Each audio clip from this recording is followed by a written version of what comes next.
Episode 16 महल की गहरी साजिश। रेवरी रेल्म्स सपनों और कल्पनाओं की दुनिया में आपका स्वागत है। आज का अध्याय बेहद रोमांचक और भावनात्मक है, जहां वन्या अपने बदलते दिल के साथ महल में छुपे खतरों का सामना करेगी। क्या वह साजिश को रोक पाएगी? चलिए शुरू करते हैं। महल के आंगन में सुबह की सुनहरी किरणें बिखरी हुई थी। पक्षियों की चहचहाहट सुनाई दे रही थी, लेकिन वन्या के दिल में एक अजीब बेचैनी थी। वह अरिन राजकुमार को खेलते हुए देख रही थी। अरिन छोटी लकड़ी की तलवार लेकर सैनिकों की नकल कर रहा था। उसकी मासूम मुस्कान देखकर वन्या के होठों पर हल्की सी मुस्कान आई, पर उसके मन में एक कसक उठी। पहले मैं इस मासूम को सताती थी, इसकी नींद छीन ली थी, इसकी खिलखिलाहट दबा दी थी। आज अगर मैंने इसे नहीं बचाया तो मेरा यह पुनर्जन्म बेकार है। उसके चेहरे पर दृढ़ता झलक रही थी। महल का सेवक अचानक घबराते हुए रुद्र महाराज के पास आया। महाराज, पुराने महल के तहखाने में कुछ हलचल मिली है। किसी ने गुप्त रास्ते खोल दिए हैं। रुद्र की आंखें संकुचित हो गईं। वन्या ने सब सुन लिया और तुरंत आगे आई। महाराज, मुझे भी वहां जाने दीजिए। मैं इन रास्तों को अच्छी तरह जानती हूँ। रुद्र ने तीखी नजरों से उसे देखा। तुम्हें तो साजिशों का ही अनुभव है वन्या, लेकिन अगर सच में बदलना चाहती हो तो यह तुम्हारा मौका है। वन्या ने सिर झुकाया और उसकी आंखों में आत्मविश्वास था। मैं साबित करूंगी कि इस बार मैं सबको बचाऊंगी।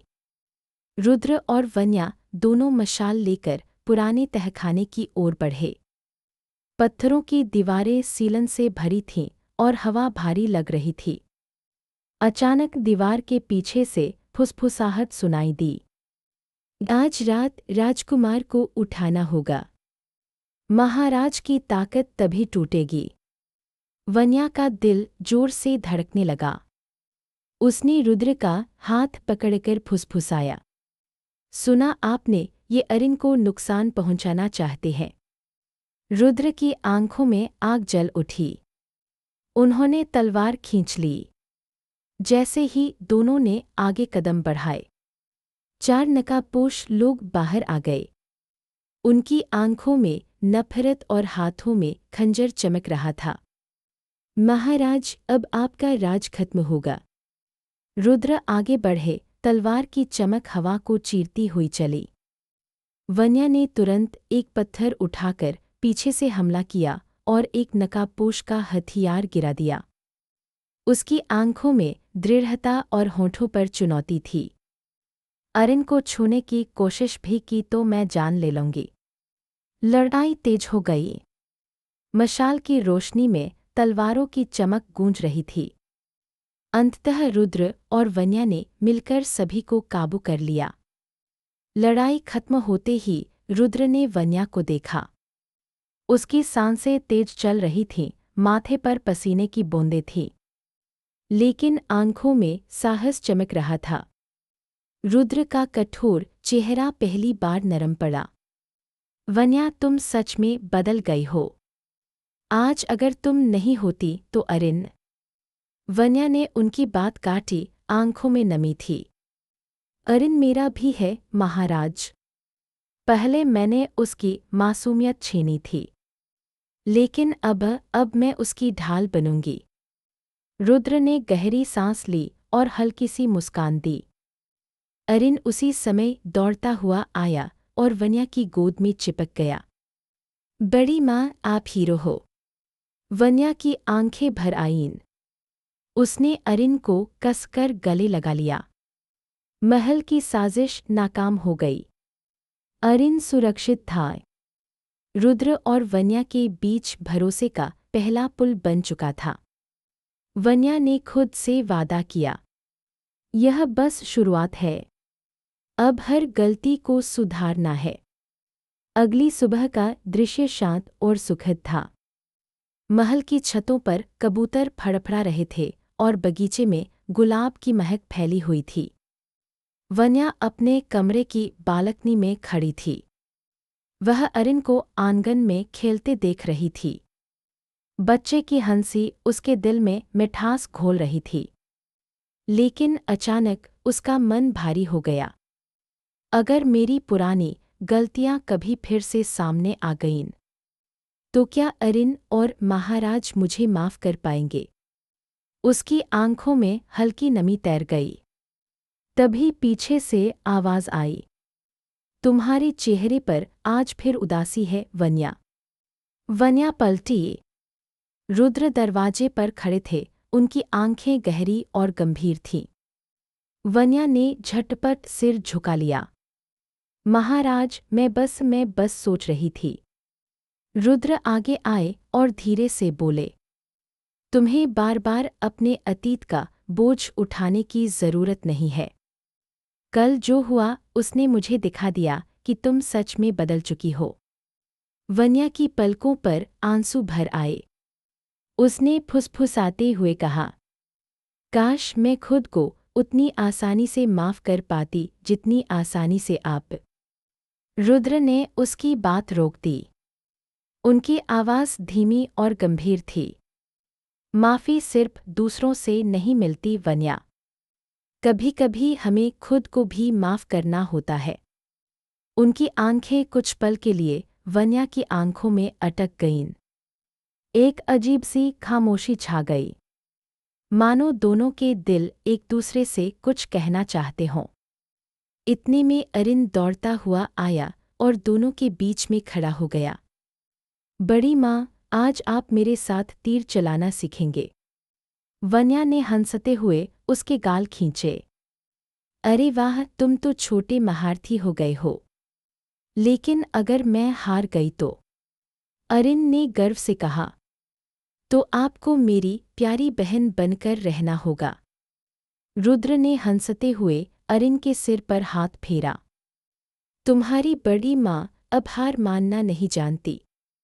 वन्या ने दोनों को देखा और उसके दिल में ममता और अपनापन भर आया। उसकी आंखें भीग गईं, लेकिन इस बार खुशी से। शाम ढल रही थी। आंगन में दीपक जलाए जा रहे थे। उसी समय महल के सबसे पुराने हिस्से में एक काला परिंदा दीवार पर बैठा था। उसकी आंखों में लाल चमक थी। वह परिंदा उड़कर महल से बाहर निकला और दूर पहाड़ियों में छुपे गुप्त शिविर की ओर चला गया। वहां वही नकाबपोश लोग इकट्ठा थे।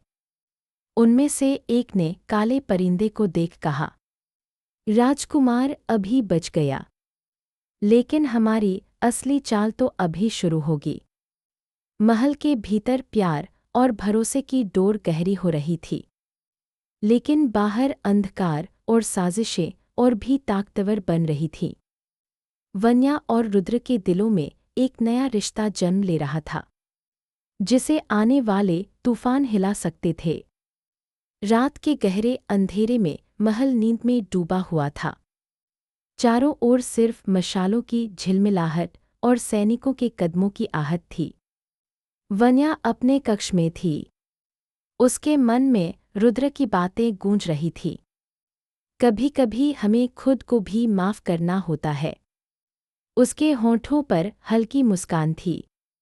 लेकिन तभी अचानक एक ठंडी हवा खिड़की से भीतर आई। उस हवा में एक अजीब सी गंध थी, मानो कोई अनहोनी होने वाली हो। वन्या का दिल जोर से धड़कने लगा। वह धीरे से बुदबुदाई, ये सन्नाटा सामान्य नहीं है। इसी समय महल से दूर पहाड़ियों में एक गुप्त शिविर था। वहां नकाबपोश लोग एकत्र हुए थे। मध्य में आग जल रही थी और उसके चारों ओर काले चोगे पहने लोग मंत्रजाप कर रहे थे।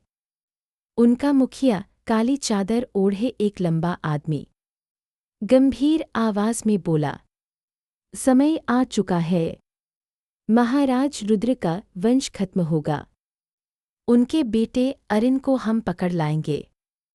बच्चे को मोहरा बनाकर हम पूरा साम्राज्य हड़प लेंगे। बाकी सभी जोर से चिल्लाए, जय छायाराज। महल में वन्या बेचैन होकर अपने बिस्तर पर बैठी थी। उसका मन बार बार अरिन की ओर जा रहा था। वह तुरंत उठी और राजकुमार के कक्ष की ओर भागी।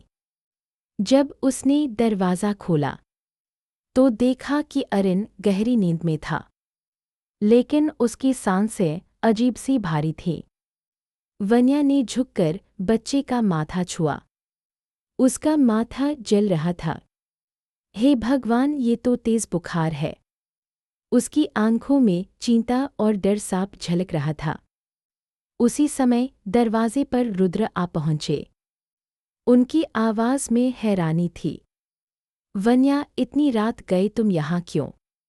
वन्या ने जल्दी से कहा, महाराज, राजकुमार की तबीयत ठीक नहीं है। मुझे लगता है यह कोई सामान्य बीमारी नहीं है। किसी ने जहर दिया है। रुद्र की आंखें गुस्से से लाल हो गईं। अगर ऐसा है तो महल में कोई गद्दार छिपा है। डॉक्टर को बुलाया गया।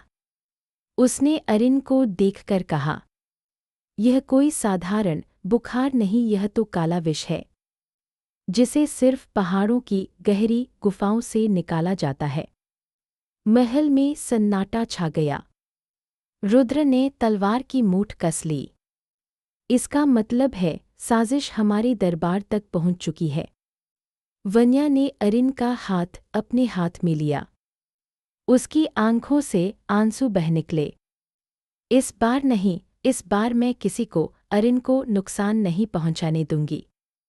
उसके चेहरे पर दृढ़ संकल्प झलक रहा था। महल के भीतर अब खतरे की घंटी बज चुकी थी। रुद्र का गुस्सा, वन्या की चिंता और अरिन की मासूमियत, सब मिलकर एक बड़े संघर्ष की ओर बढ़ रहे थे। लेकिन गुप्त शिविर में बैठे छायाराज के लोग पहले ही अपनी अगली चाल चल चुके थे। अगर आपको यह एपिसोड पसंद आया हो तो रेवरी रेल्म्स सपनों और कल्पनाओं की दुनिया को लाइक और सब्सक्राइब ज़रूर करें। अगला एपिसोड होगा और भी ज़्यादा रहस्य और खतरे से भरा हुआ।